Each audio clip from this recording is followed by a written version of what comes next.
الرحمن الرحیم۔ عید عن قریب آنے والی ہے۔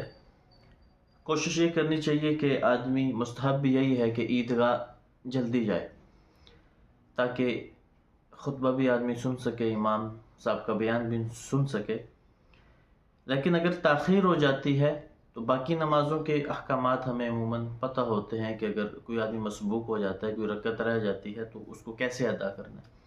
عید سال میں 2 دفعہ آتی ہے تو اس میں 3 ایک مسئلہ فی الحال ذہن میں رکھ لیں۔ پہلا مسئلہ یہ ہے کہ کوئی آدمی باہر سے مسجد میں آیا اس حال میں کہ امام جو 3 زائد تکبیرات ہیں وہ کہہ چکا تھا، پہلی رکعت میں 3 جو زائد تکبیرات ہیں اس نے کہہ دی تھی، تلاوت جاری تھی، تو اب جو نیا بندہ ہے وہ کیا کرے؟ تو اس کے لیے مسئلہ یہ ہے کہ جب جو نیا بندہ آئے وہ تکبیر تحریمہ کہے، اللہ اکبر، ہاتھ باندھ دے، پھر اس کے بعد جو 3 زائد تکبیرات ہیں، اللہ اکبر ہاتھ چھوڑ دیا، اللہ اکبر ہاتھ چھوڑ دیا، اللہ اکبر، پھر ہاتھ باندھ دے اور خاموشی سے امام کی تلاوت سنیں۔ امام تلاوت کرے پھر تلاوت سنیں۔ یہ پہلا مسئلہ ہے۔ دوسرا مسئلہ یہ ہے کہ نمازی آیا اور امام رکوع میں تھا، تو اب یہ نمازی کیا کرے؟ تو اب اس نمازی کے لیے حکم یہ ہے کہ یہ تھوڑا سا ذہن میں یہ اندازہ لگا لے کہ بھی اگر میں کھڑے ہونے کی حالت میں 3 زائد تکبیرات کہہ سکتا ہوں اور امام کو پا سکتا ہوں رکوع میں، تو وہ کھڑے ہونے کی حالت میں 3 زائد تکبیرات کہہ دے تکبیر تحریمہ باندھنے کے بعد، پھر رکوع میں چلا جائے۔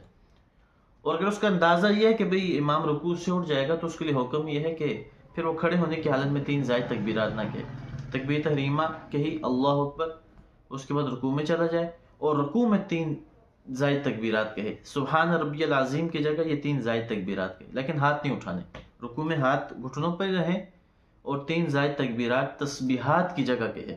اور اگر اس کے بعد وقت بچتا ہے امام رکوع میں ہی ہے تو 3 زائد تکبیرات کے بعد 3 دفعہ تسبیح بھی کہہ دے۔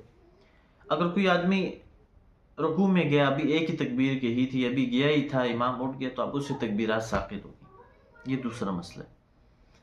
تیسرا مسئلہ یہ ہے کہ کوئی آدمی مسجد میں اس وقت آیا کہ ایک رکعت ہو گئی تھی، مثلا امام سجدے میں تھا، یہ رکوع سے اٹھ گیا تھا، یہ دوسری رکعت کی تلاوت ہو رہی تھی، تو ایک رکعت مکمل ہو گئی تھی۔ اب یہ کیسے ادا کرے گا اپنی جو اس کی رکعت رہ گئی ہے؟ تو اس کے لیے حکم یہ ہے کہ یہ امام کے ساتھ شامل ہو جائے تکبیر تحریمہ کہہ کر۔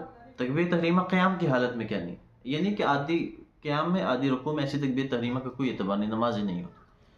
تو یہ جو تیسری صورت ہے اس کا حکم یہ ہے کہ تکبیر تحریمہ کہے اور امام کی اتباع کرے، پڑھتا رہے اس کے ساتھ ہی۔ امام جب سلام پھیر دے تو یہ اٹھ جائے، اٹھنے کے بعد ثنا پڑھے اور اس کے بعد سورۃ فاتحہ اور سورت میں لائے اور رکوع میں جانے سے پہلے 3 زائد تکبیرات کہے، اللہ اکبر، ہاتھ چھوڑے، پھر تیسری دفعہ اللہ اکبر، پھر چوتھی تکبیر کہہ کے رکوع میں چلا جائے اور آخر میں سلام پھیر دے۔